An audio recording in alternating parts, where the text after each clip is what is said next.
आजाद के नाम पर सियासी दाव। कटिहार में चंद्रशेखर आजाद की जयंती पर ब्राह्मण समाज की लामबंदी का क्या है सच? इसमें गैलरी। चंद्रशेखर आजाद की आड़ में वोट बैंक की बाजी। जानिए कटिहार से उठी ब्राह्मण एकजुटता की अंदरूनी कहानी।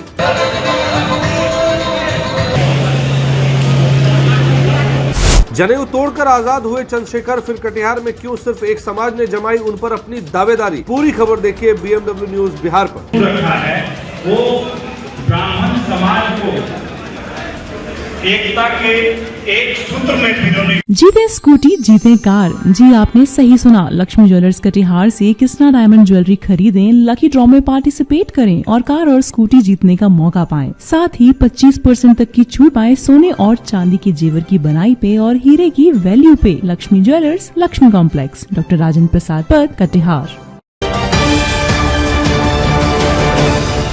नमस्कार, आप देखना शुरू कर चुके हैं BMW न्यूज बिहार और आज बात उस राजनीति की जो महापुरुषों की जयंती का बहाना ढूंढती है ताकि अपना वोट बैंक सीधा कर सके।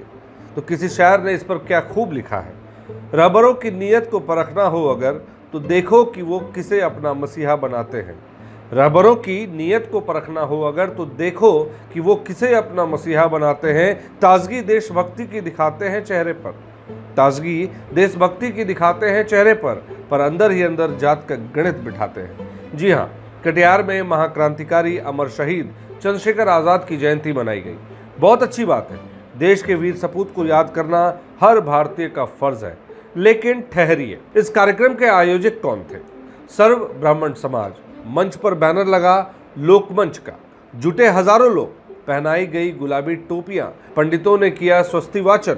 अब सवाल उठता है, चंद्रशेखर आजाद तो पूरे देश के थे, वो केवल किसी एक जाति या समाज की बपौती कब से हो गए? या फिर बिहार में कहीं भी चुनाव हो, उपचुनाव हो, उससे ठीक पहले ये ब्राह्मण लामबंदी की नई बिसात बिछाई जा रही है? आज सीधा सवाल यही है। तो अब जरा खबर को भीतर तक टटोलते हैं। कटिहार के नगर भवन में लोकमंच और सर्व ब्राह्मण समाज के बैनर तले एक भव्य कार्यक्रम हुआ। अध्यक्षता की पंडित नवीन चंद्र झा ने। मंच पर आशीष झा उर्फ बब्बू, ध्रुव चंद्र झा, बबन झा, डॉक्टर आशुतोष झा, डॉक्टर के मिश्रा, रीना झा और छाया तिवारी जैसे दिग्गज मौजूद रहे। ऊपरी तौर पर बातें हुई राष्ट्रभक्ति की, युवाओं को देश सेवा की शपथ दिलाने की, दुश्मन की गोलियों का सामना करेंगे वाले उद्घोष की। लेकिन देशी भाषा में कहें तो दिखाने के दांत और खाने के और। सभागार में बैठी भीड़ को जब आशीष झा उर्फ बब्बू ने कहा कि ब्राह्मण समाज को संगठित होकर अपने दायित्वों का निर्वहन करना होगा तो बात पूरी तरह साफ हो गई।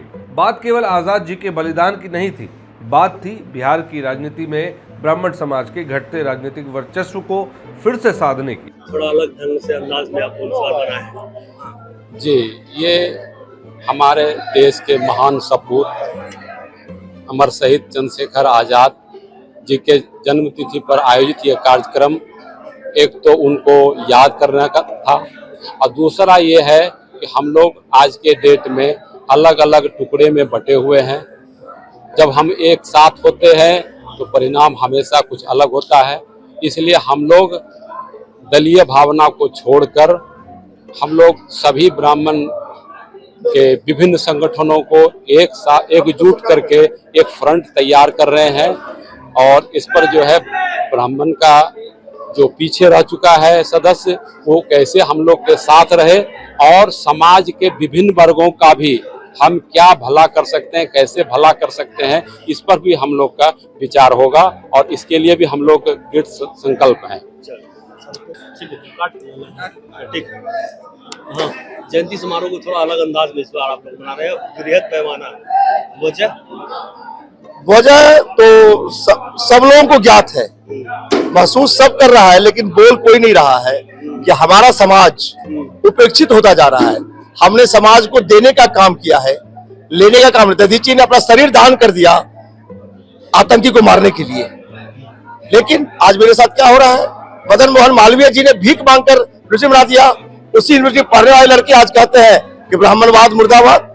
आज तो आपने क्या कहता है, ये लेके आए हैं, वाइट लेके आए होंगे, वहां भी यही नारा चल रहा था। मैं रास्ते से आ रहा था, अब एक से पूछा भी कि ब्राह्मणवाद का परिभाषा दे दो केवल, तो नहीं जानते हैं, तो बोलते कैसे हो? इसी सब उद्देश्य से अगर हम संगठित हो जाएंगे, संगठित रहेंगे, तो ये जो हमें दबाया जा रहा है, कुचला जा रहा है, ये इसका साहस नहीं करेगा। जिस दिन ब्राह्मण जगा है उस दिन देश जगा है, जिस दिन ब्राह्मण आगे बढ़ा है उस दिन देश आगे बढ़ा है। ब्राह्मण शिक्षित हुआ है तो देश को शिक्षित किया है, ब्राह्मण ने त्याग किया है तो देश के लिए किया है। एकजुट करने में जुटे हैं। जी, करने में जुटे ही नहीं है, हम सरकार को ही चुनौती देते हैं इस बात के लिए। हम कांग्रेस के साथ थे तो कांग्रेस सत्ता में मचल रहा था, कांग्रेस को हमने छोड़ा, सत्ता से अलग कर दिए। इसलिए तुम भी तैयार हो इस बात के लिए, समझदारी लाओ अपने में। अगर तुम्हें सुधार नहीं हुआ तो तुम्हारा भी वही दशा होगा जो आज कांग्रेस का है। ठीक है भैया। हाँ, दलगत से अलग एक अनोखा अंदाज में हम सेलिब्रेट किए। जी, आज चंद्रशेखर आजाद जी के जयंती के अवसर पर कटिहार के तमाम ब्राह्मण समाज के लोग गांव-गांव से आज इस टाउन हॉल भवन में शामिल हुए और तमाम आयोजक गण के सदस्य जो बहुत मेहनत किए थे पिछले एक सप्ताह में, जिसका परिणाम हुआ कि आप लोगों ने देखा पूरा हॉल खचाखच ऊपर से लेकर नीचे तक भरा हुआ था। और यही हमारा उद्देश्य था, हम सबका उद्देश्य था कि सारे ब्राह्मण जन एकजुट होकर के एक जगह आए और आपस में मिलकर कार्यक्रम को सफल बनाए हैं। और आगे भी फिर हम लोग इस तरह का कार्यक्रम करेंगे जिसमें फिर सब लोग शामिल हों। और आपके माध्यम से आज मैं चंद्रशेखर आजाद जी को श्रद्धांजलि अर्पित। मैं क्या कहना चाहूँ, ये जो कार्यक्रम है अभी चंद्रशेखर आजाद जी की जयंती मनाई गई है और युवाओं से आह्वान किया गया है कि चंद्रशेखर आजाद के रास्ते पर युवा चलें, देश की शक्ति को आगे बढ़ाएं, देश को टूटने न दें।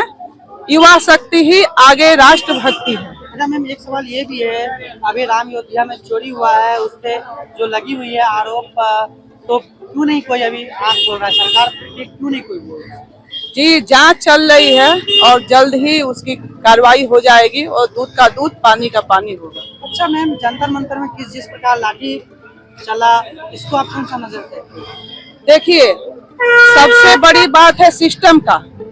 अगर आप नीट पेपर लीक हुआ, सरकार ने उसको कैंसिल भी किया। सरकार चाहती तो छुपा भी सकती थी कि हाँ नीट पेपर कैंसिल हुआ, वो उसी को रिजल्ट निकाल देती, लेकिन सरकार पारदर्शिता को लेकर भारत सरकार ने ही उसको उस परीक्षा को कैंसिल किया और दोबारा परीक्षा कंडक्ट कराया।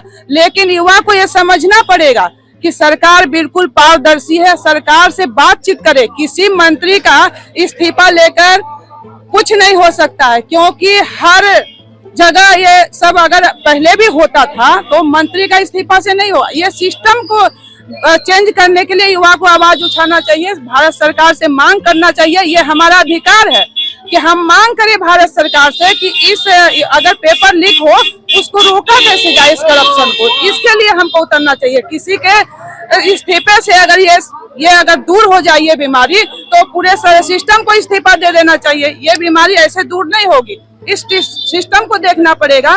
पेपर लीक क्यों होता है, ऐसा कानून बनाने की मांग की जानी चाहिए। बातचीत के माध्यम से होना चाहिए। तोड़ फोड़ हमारा देश है, हम क्यों तोड़ फोड़ पे बैठेंगे? उससे बच्चे का भविष्य बिगड़ता है। माँ बाप को भी ये सोचना चाहिए कि शांतिपूर्ण ढंग से अपनी बातचीत करें और उस मैटर को देखें। अच्छा मैम, अच्छा ये भी सवाल है कि आजाद चंद्रशेखर जी आजादी दिलाए थे, कांग्रेस से क्या लग रहा है अभी भी आजादी कहाँ है? क्योंकि युवक जो है कुछ आने वाले भविष्य हैं और उसके पीछे ऐसा हो रहा है। कहाँ आजादी नहीं है? संसद का घेराव करना गैर कानूनी है। आपको जहाँ का आदेश दिया गया, आप शांतिपूर्ण ढंग से इतने दिन कुछ किए, संसद को क्या आप नेपाल बना देंगे, सरकार को गिरा देंगे? ये अराजकता नहीं है। ये अराजकता है कि नहीं है? उन युवाओं को सोचना चाहिए कि जहाँ का परमिशन होता है हम अपनी बात शांतिपूर्ण ढंग से करें, नहीं तो विपक्षी आके आग में घी डालने का काम करते हैं और आग में घी डालकर युवाओं का भविष्य बर्बाद करते हैं। बहुत सारे युवा का भविष्य बर्बाद कर दिए विपक्षी लोग। उनको मैं छाया तिवारी। अब जरा इस पूरे खेल का राजनीतिक सिरा पकड़िए। बिहार की राजनीति में इन दिनों हर जाति अपने अपने आइकन तलाश रही है या फिर अमर शहीदों को अपनी जाति के चश्मे से भुनाने की होड़ में लगी है। अरे साहब, चंद्रशेखर तिवारी आजाद ने तो जनेऊ तोड़कर अपनी जाति और पहचान से ऊपर उठकर देश के लिए अपनी जान न्यौछावर कर दी थी। उन्होंने कभी कहा था कि मैं ब्राह्मण हूँ, वो तो बस आज़ाद थे। लेकिन आज बिहार में मंडल कमंडल के चक्कर में हर वर्ग अपनी ताकत दिखाना चाहता है। सीमांचल और कोसी बेल्ट में ब्राह्मणों की एकजुटता का यह संदेश सिर्फ एक सामाजिक कार्यक्रम नहीं है, ये सीधे सीधे पटना के राजनीतिक आकाओं को चेतावनी है कि हमारा हिस्सा कहाँ है। क्या आज़ादी के 78 साल बाद भी हमारे महापुरुषों को जाति के बाड़े में बांधकर ही राजनीति चमकाई जाएगी? क्या राष्ट्रभक्ति का ये मंच दरअसल जातिगत गोलबंदी का ठेका बन चुकी है? तो सोचिए और विचार कीजिए, क्योंकि जब तक हम महापुरुषों को जातियों में बांटते रहेंगे तब तक असल मुद्दों, रोजगार, शिक्षा और विकास से ध्यान भटकता रहेगा। इस पूरे मुद्दे पर आपकी क्या राय है? क्या महापुरुषों की जयंती को जातिगत मंच से मनाना सही है? नीचे कमेंट बॉक्स में अपनी राय जरूर दीजिएगा। अगर आपको हमारा ये विश्लेषण पसंद आया हो तो इस वीडियो को लाइक करें, अपने दोस्तों के साथ शेयर करें और चैनल को सब्सक्राइब करना बिल्कुल ना भूलें।